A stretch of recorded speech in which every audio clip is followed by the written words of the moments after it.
नमस्ते दोस्तों। क्या कभी आपके बच्चे ने जानबूझकर आपकी बात का उल्टा किया है? या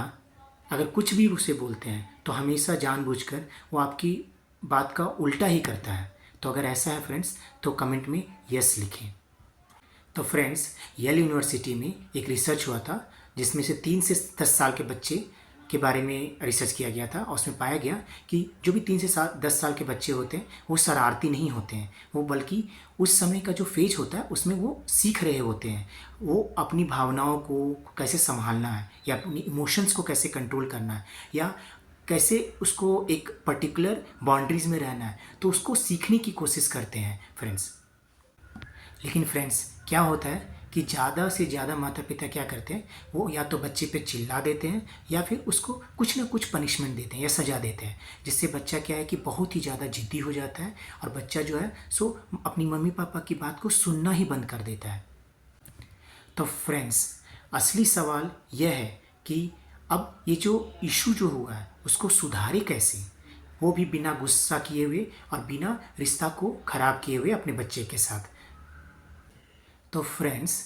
एक माँ है, उन्होंने मुझसे कहा, वो मेरी क्लाइंट है, वो उसने मुझे कहा कि मेरे एक 6 साल का बच्चा है। वो क्या होता है कि उसे मैं कुछ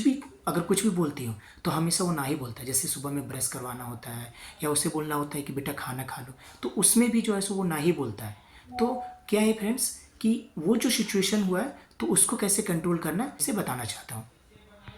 तो फ्रेंड्स, मैं आप सभी से कहना चाहता हूँ, बच्चा एक्चुअली में जो था उनका उस मदर का जो मॉम जो थी, वो उनका बेटा जो है सो उन्हें परेशान नहीं कर रहा होता है। वो एक्चुअली क्या है, वो अपने तरीके से, कोई भी चूँकि वो छोटा बच्चा है तो वो अपने तरीके से ही अपनी बात को कह रहा होता है, जिसको जो कि मतलब बच्चे, क्योंकि उसका अभी जो इमोशंस पूरा डेवलप नहीं हुआ, राइट, इमोशनल डेवलपमेंट नहीं हुआ है, तो वो क्या होता है कि जो भी बात बोलता है, क्योंकि अभी वो पूरा का पूरा डेवलप नहीं हुआ है तो अभी अधूरा है, तो जो भी वो बात बोलता है तो उसको अभी पता नहीं है कि वो कैसे समझाना है, तो इसलिए आपको उसको उसके लेवल का अंडरस्टैंडिंग तक आना ही आना होगा।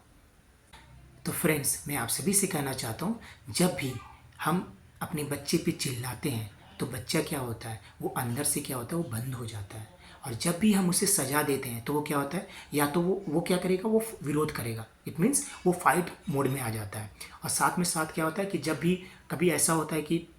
जब उसे हम बोल देते हैं कि जाओ तुमको जो करना है तो करो,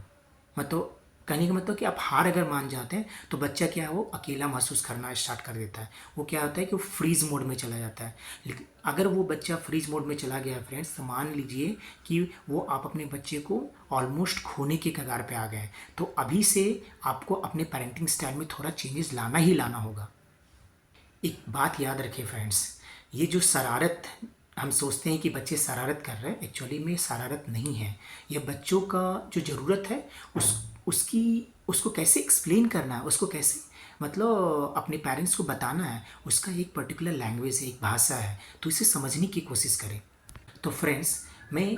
इस सिचुएशंस को, अगर कभी भी ऐसा सिचुएशन आपके साथ अगर होता है तो उसको आप कैसे कंट्रोल करें या उसको कैसे आप बच्चे के साथ कैसे डील करें, तो उसका फ्रेंड्स मैं 3 स्टेप स्ट्रैटेजी है जो कि मैं आप सभी से बताना चाहता हूँ। तो द फर्स्ट स्ट्रैटेजी इज़ कि पहले रुकिए और समझिए, अपने बच्चे को पहले अंडरस्टैंड करने की कोशिश कीजिए कि आखिर बच्चा ऐसा क्यों कर रहा है, इसका असली कारण क्या है। तो जैसे हो सकता है कि आपको लगता है कि ये शरारत है, एक्चुअली में क्या है कि मतलब आप ये मतलब सोच सकते हैं कि एक्चुअली में ये वो शरारत कर रहा है या फिर उसकी कोई ज़रूरत है। जैसे हो सकता है छोटा बच्चा है तो उसको हो सकता है कि भूख लग गया हो, या हो सकता है कि बहुत ज़्यादा थक गया हो, और साथ में ये भी हो सकता है कि उसको एक अटेंशन की ज़रूरत है। क्योंकि कभी कभी क्या होता है कि माता पिता जो है सो उसको अटेंशन नहीं देते, तो वो क्या होता है कि बहुत ही ज़्यादा मतलब रूड हो जाता है, तो उस चीज़ को भी समझना होता है फ्रेंड्स। और सेकेंड स्टेप्स फ्रेंड्स, कि कभी भी जो है सो उसके इमोशन, जो उसकी भावना है उसको मान्यता दे, ना कि उसके बिहेवियर को। क्योंकि बिहेवियर क्या है कि उसको आप चेंज किया जा सकता है, लेकिन अगर उसका इमोशंस जो है वो ऑलरेडी अगर निगेटिव बन चुका है, तो मतलब क्या है कि अगर इमोशंस निगेटिव बना हुआ है तो उस निगेटिव इमोशंस पे काम करने की ज़रूरत होती है, ना कि हम लोग जो है सो बिहेवियर पे काम करें। क्योंकि बिहेवियर जो है सो क्या होता है, उस इमोशंस के कारण बना हुआ होता है। तो फ्रेंड्स, जैसे कि क्या होता है कि आप जैसे बच्चे से बोल सकते हैं कि बेटा मुझे लग रहा है कि आप बहुत गुस्से में हो, तो वो आप अगर जब इसको बोलते, आप उसको जब ये मतलब रिकॉग्नाइज़ करते हैं और उसको जब बोलते हैं बेटा आप बहुत गुस्से में हो, तो उसको जो है सो एक मान्यता दे रहे हैं आप उसको, आप बोल रहे हैं कि हाँ मतलब उसको एक्चुअली क्या है कि आइडेंटिफाई कर रहे हैं और उसको भी रियलाइज़ करा रहे हैं कि आप गुस्से में हो। और उसके जगह पे उसके बाद फिर आप बोल सकते हैं कि बेटा आप गुस्से में हो, मैं मान सकती हूँ, लेकिन मुझे लगता है कि आप इस गुस्से के कारण मैं आपको मारूं वो मेरे को अच्छा नहीं लगता है, तो प्लीज़ आप अगर हो सके तो थोड़ा आप शांत हो कि अब मेरे से जो भी बात है, आपका जो भी प्रॉब्लम है उसको एक्सप्लेन करने की कोशिश करें ताकि मैं उसको अच्छे से मतलब डील कर सकूं। और थर्ड स्टेप्स फ्रेंड्स जो मैं आप सभी से डिस्कस करना चाहता हूँ कि कभी भी जो है सो उन्हें एक चॉइस दी,